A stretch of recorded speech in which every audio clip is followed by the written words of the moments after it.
Halo teman-teman anak Nusantara. Hari ini, kita akan mendengar kisah yang sangat penting tentang kejujuran. Pernah nggak sih kalian merasa takut kalau ketahuan berbuat salah? Kadang, kita tergoda buat bilang bukan aku kok.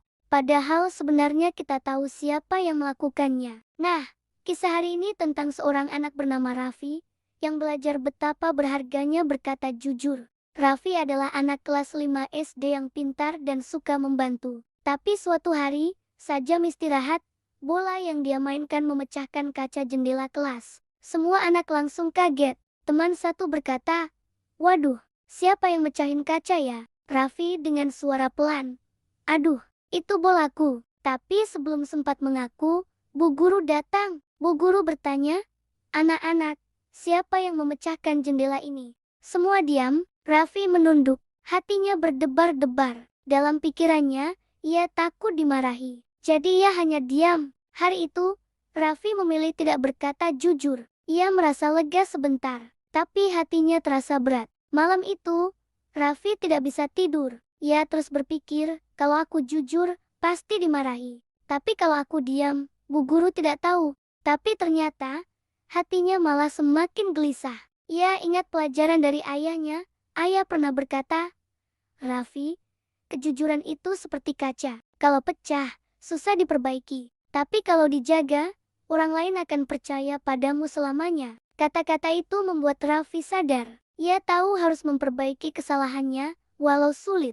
Keesokan harinya, Raffi mendatangi Bu Guru. Raffi berkata ke Bu Guru, "Bu, maaf. Kemarin saya yang tidak sengaja memecahkan kaca. Saya takut dimarahi, jadi saya diam." Bu Guru tersenyum lembut. "Bu Guru, terima kasih, Raffi. Kamu sudah berani berkata jujur." Ibu tidak marah, justru bangga, karena tidak semua anak punya keberanian seperti kamu. Raffi pun merasa lega. Hatinya terasa ringan, seolah beban besar hilang dari dadanya. Teman-temannya pun menepuk bahunya. Teman dua berkata ke Raffi, "Wah, kamu hebat, Vi. Aku juga mau belajar jujur seperti kamu." Sejak hari itu, Raffi berjanji untuk selalu berkata jujur. Ia tahu, kadang kejujuran memang sulit, tapi orang jujur selalu dipercaya dan dihormati. Karena jujur bukan cuma tentang berkata benar, tapi juga berani menghadapi kesalahan dan memperbaikinya. Jadi teman-teman,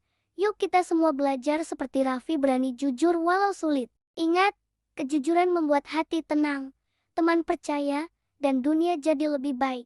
Berdasarkan perkembangan dunia pendidikan saat ini, pengajaran tentang kejujuran sudah sangat berkurang, sehingga harus lebih digalakkan kembali, agar generasi-generasi penerus punya nilai integritas dan menjunjung tinggi nilai kejujuran. Kalau kamu suka kisah ini, jangan lupa klik like, subscribe, dan nyalakan loncengnya ya. Sampai jumpa di cerita inspiratif selanjutnya dari Anak Nusantara.